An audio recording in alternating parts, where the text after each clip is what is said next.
Khoutez, صباح الخير عليكم, bonjour tout le monde, Azul Fellaouen, salam alaikum, j'espère que vous avez bien commencé votre journée. Nous sommes le lundi 28 mars 2022 et je voulais commencer cette journée avec vous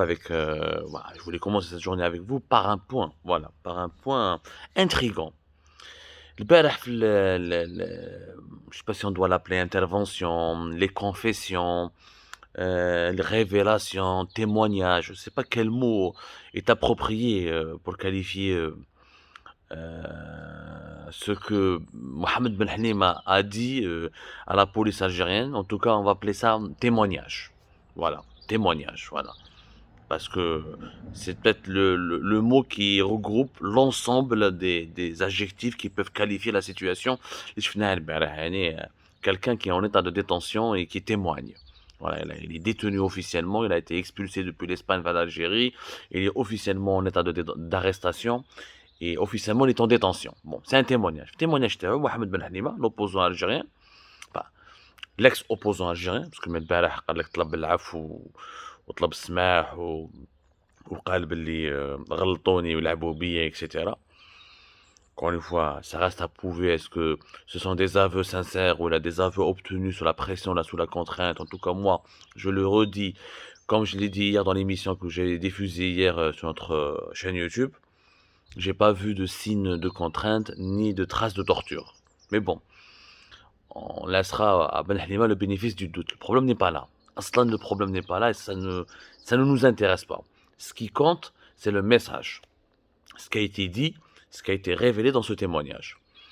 Il y a une partie qui est passée complètement inaperçue, واحد ما هضر عليها, c'est Ben Halima هضر على عفو رئاسي, مشروع عفو رئاسي. وقال devant les enquêteurs de la DGSN, donc les enquêteurs de la police algérienne, certainement c'est eux qui lui ont donné l'information, قال لهم بلي انا ما كنتش على بالي بلي كاين عفو رئاسي. ما قالوليش.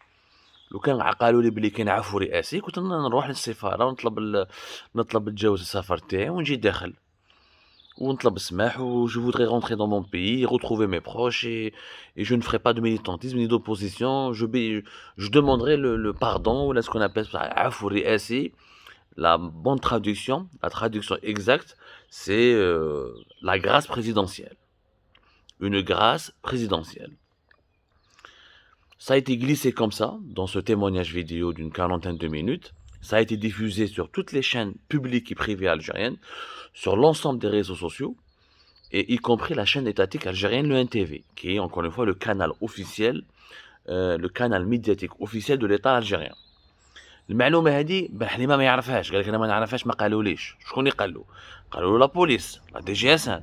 La DGSN est une institution républicaine qui relève du ministère de l'Intérieur, qui relève donc du gouvernement algérien, et donc qui est directement placé sous la coupe de la présidence de la République et du gouvernement. Donc les policiers اللي قالوا له كاين عفو رئاسي انا ما قبلتوش. هذا العفو الرئاسي واش هو حكايته؟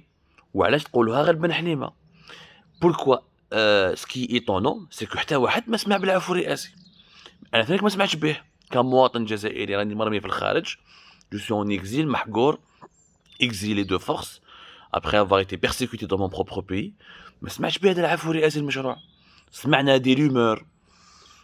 قال لك le 5 juillet 2022, le président Abdelmadjid Tebboune voudrait gracier de nombreux détenus politiques, y compris les exilés, les opposants exilés, seront graciés entre guillemets, ils seront invités à rentrer chez eux. Ce sont des rumeurs. Mais là, des rumeurs qui nous sont parvenues depuis des sources, mais chez officielles, officieuses. Certaines sources ne sont même pas officieuses. Une source officieuse, c'est-à-dire que c'est une source qui occupe une fonction au sein d'un appareil de l'État algérien, mais qui ne parle pas au nom de l'État, qui n'a pas été autorisée à parler au nom de l'État. Une source non officieuse, une source bien informée, قالك سمعنا نقولوا راح يهضروا etc. بالك. Mais هنايا بن حليمة هضر dans un témoignage diffusé par le NTV, l'ensemble de tous les médias algériens. Apparemment, ça a été tourné dans un centre important de la DGSN, dans un commissariat important de la DGSN. C'est pas un commissariat, c'est un office central de lutte contre la criminalité qui est basé à Saoula. Le fameux office central, déjà, qui a fait l'objet d'un scandale inédit au début de cette année 2022.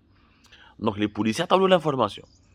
À titre officiel. Donc les policiers ont été autorisés, ont eu le feu vert de leur direction, de leur tutelle, pour donner cette information à Ben Halima, pour que Ben Halima يهضرها dans son témoignage vidéo, où les enquêteurs n'ont pas eu l'idée comme ça me rassemble. Certainement, ils sont policiers, ils sont pas cons. Ils vont pas prendre le risque de donner une information officielle, lequel la hiérarchie تاعهم, c'est-à-dire le premier responsable de la DGSN, et le premier responsable de la DGSN جاب l'information au ministère de l'Intérieur, le ministre de l'Intérieur جابها من عند le chef de l'État.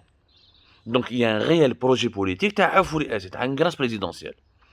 Or, quand si ce projet existe, il faudrait le porter à la connaissance du public d'une manière beaucoup plus organisée, d'une manière beaucoup plus sérieuse, et d'expliquer aux gens qui peut bénéficier de cette grâce présidentielle. Il baillent le pourquoi du comment de cette grâce présidentielle. Quels sont les critères? Quel est le fonctionnement de ce processus qui doit être d'abord politique mais aussi judiciaire? وشكون يقدر يدخل في الكادر de ce processus ولا لا؟ هذه انا ما فهمتش كيف الدوله الكومينيك فيا دي بوليسي مع واحد كيما حكموه جابوه من اسبانيا ان انسيان ميليتير اوبوزون. نورمالمون الدوله عندها دي كانو، عندك الجورنال اوفيسيال، عندك ان بروميي مينيستر، عندك مينيستر لا كومونيكاسيون، عندك ان بورت بارول de la présidence. Si ce projet réellement existe, on aimerait bien le connaître. Nous sommes autant algériens que Ben Halima.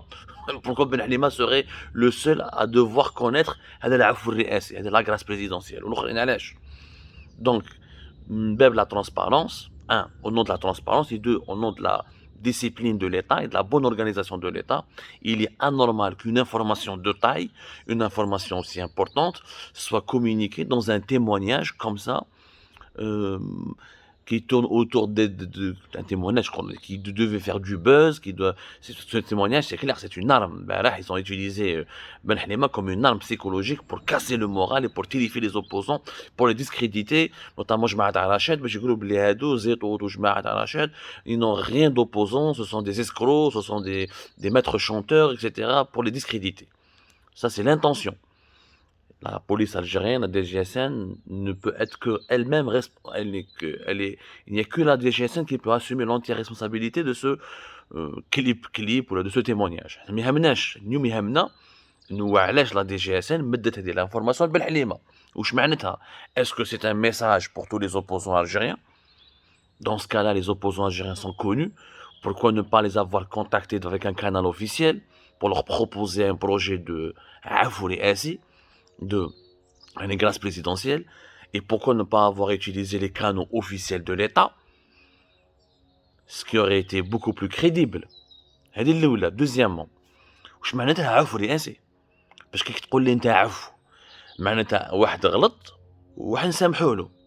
Or, par exemple, la majorité, d'après ce que je connais, je parle en ma personne, je ne dis pas tout le monde, peut-être que les autres ont fait des conneries, ont fait des crimes, mais moi, par exemple, je suis un journaliste exilé. أنا واش درت؟ سرقت ما سرقتش، نهبت ما نهبتش، ديت المال العام ما ديتش، سرقت الخزينة ما سرقتش. J'ai écrit des articles, on m'a accusé, on m'a fait des mandats d'arrêt, on m'a persécuté, on a censuré mon média, on a brisé ma famille, on a touché à ma crédibilité, à mon intégrité morale, etc. وعلاش أنا ندوموندي العفو؟ أنا ما درت والو. واش واحد يعفي عليا؟ اللي دار العفو. La grâce, c'est quoi? C'est quand quelqu'un est coupable d'un crime avéré et qui a été jugé de manière équitable et où il y a eu des preuves qui démontrent sa culpabilité de ce crime. Or, la majorité des opposants algériens à l'étranger ne sont que des opposants. C'est-à-dire, ils ont exprimé des opinions. Ils ont écrit des articles. Ils ont diffusé des contenus politiques. Ils ont participé à des activités politiques. Dans ce cadre-là, ce ne sont pas des criminels. Parce qu'on ne peut pas considérer l'opinion comme un délit. On ne peut pas considérer l'activité politique comme un délit. Donc, le مفهوم العفو راهو مفهوم يخوف شوية. Cela parce que ça va mener vers une criminalisation de fait du journalisme indépendant, de l'opposition politique, de l'opinion politique qui dérange, ou là je parle des activités politiques, de l'opinion et du militantisme. Après, il y a des dossiers de blanchiment d'argent, terrorisme, mais dans mon cas, moi, par exemple, dans le cas de beaucoup de personnes que je connais qui sont exilées à l'étranger, ce sont des dossiers d'opinion et de diffusion d'opinion et de militantisme pacifique. Donc, أنا لا تحفي عليا، أنا ما درت والو، إحنا ما درنا والو. Je pense que le mot le plus exact serait une réconciliation. Pas une grâce présidentielle, une réconciliation avec les opposants, avec les journalistes exilés, avec les activistes exilés. Ce serait le mot le plus exact. Réconciliation. Et le plus juste. Une réconciliation basée sur un compromis de part et d'autre. C'est-à-dire que nous, on doit faire un compromis au nom de la sécurité, de la préservation de la stabilité nationale, au nom de de la préservation des intérêts suprêmes de l'État, vu que nous traversons une période hyper compliquée.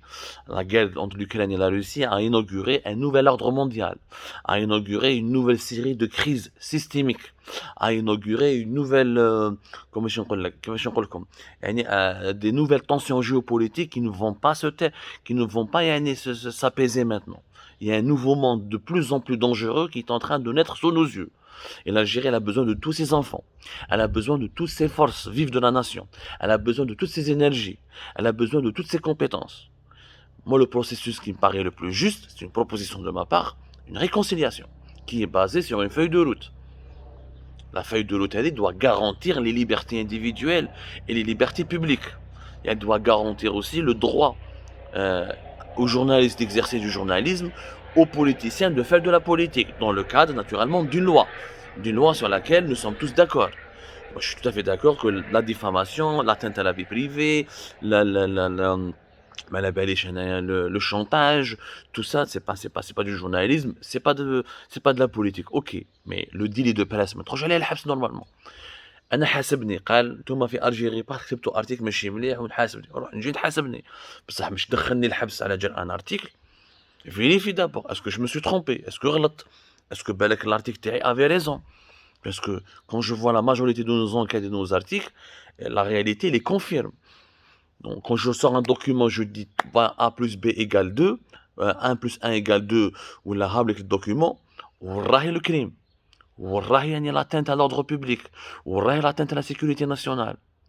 Donc من بعد اذا غلطت يا خويا صح نستعرف تبرهن لي باللي غلطت وتقول لي بالارتيك تاعك قاس يعني مصالح وطنيه ولا قاس شرف انسان وغلط وتتحاسب عليه با بروبليم بصح يا دي زاموند يا ان رابيل لا لورد ماشي ترميني في الحبس. Ça devient on ne peut pas criminaliser le délit de presse. Normalement هذه امور راهي معروفه. Donc j'aimerais bien lancer un débat, je lance un message à ces décideurs algériens qui ont fait dire à Ben Hanima qu'il y a un projet de grâce présidentielle qui s'explique d'abord de manière beaucoup plus directe, de manière beaucoup plus professionnelle. Voilà, on ne peut pas utiliser un détenu pour révéler une information aussi importante que celle-là et de peut-être pas de revoir leur copie. Moi, je ne me permettrai pas de les conseiller, chacun, je ne connais pas leur agenda, mais au moins d'être clair dans leurs intentions. Nous sommes tous des Algériennes et des Algériens. Nous avons tous le droit d'être dans notre pays. Nul ne peut être forcé à l'exil. باش نتفاهموا مليح. رانا كاع نسالو فيها الجيري. ورانا كاع خايفين عليها. ورانا كاع نبكوا عليها.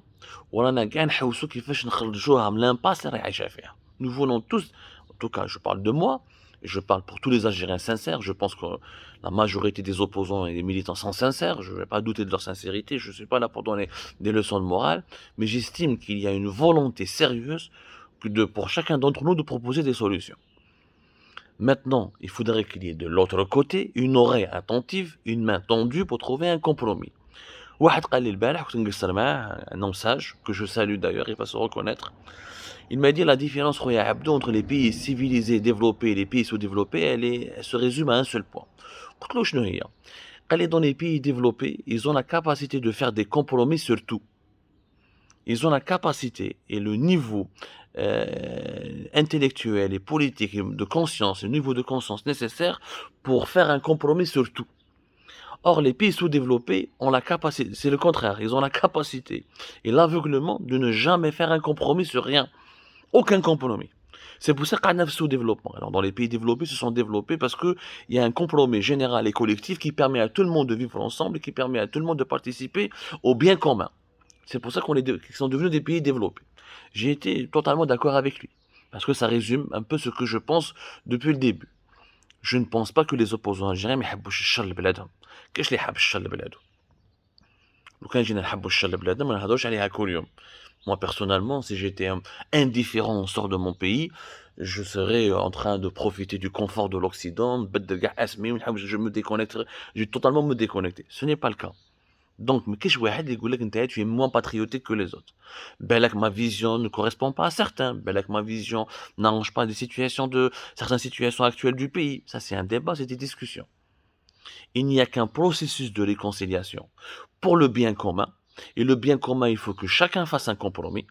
C'est-à-dire que le pouvoir algérien doit faire un compromis, qui est notamment le respect des libertés publiques et individuelles, le respect de la liberté de la presse, le respect de la liberté d'expression, le respect du droit d'exercer une activité politique, comment dirais-je, une activité politique pacifique. Voilà. Ça, c'est très important à comprendre. Même bad. C'est des négociations pour le bien commun. Mais j'ai des négociations pour le bien des dirigeants. J'aurais aimé, et j'aimerais, je lance le débat de quelle grâce présidentielle il s'agit, quelles sont ses échéances, quelles sont ses modalités, quelles sont les intentions qui se trament derrière ce projet-là. Je pense qu'il faut se poser des questions sans juger pour le moment, sans juger. Si du côté du pouvoir algérien, il y a des intentions nobles pour une réconciliation, parce que pour moi, le processus réel, c'est une réconciliation. L'Algérie doit se réconcilier avec tous ses enfants, pour son bien, pour préserver son avenir et pour bâtir son avenir. Bon, certains diront que je suis un naïf, je suis idéaliste, je suis ni naïf ni idéaliste. ما نقول لكم le pouvoir algérien ناس ملاح ولاد فاميليا والسكر وحلو. ما نقول لكم بلي غدوة راح يتبدل يولي ناس ملاح. Moi, je me pose des questions. Et je dis qu'il ne faut jamais fermer les portes à quiconque, à quoi que ce soit. On ne doit pas fermer les portes, mais on doit d'abord écouter, analyser et ensuite juger. Pour le moment, nous avons écouté Ben Halima. Il parle de grâce présidentielle. On aimerait bien comprendre, pour analyser, pour ensuite juger. J'espère que vous allez contribuer à ce débat. Merci de nous avoir suivis. À tout à l'heure pour d'autres émissions, d'autres podcasts.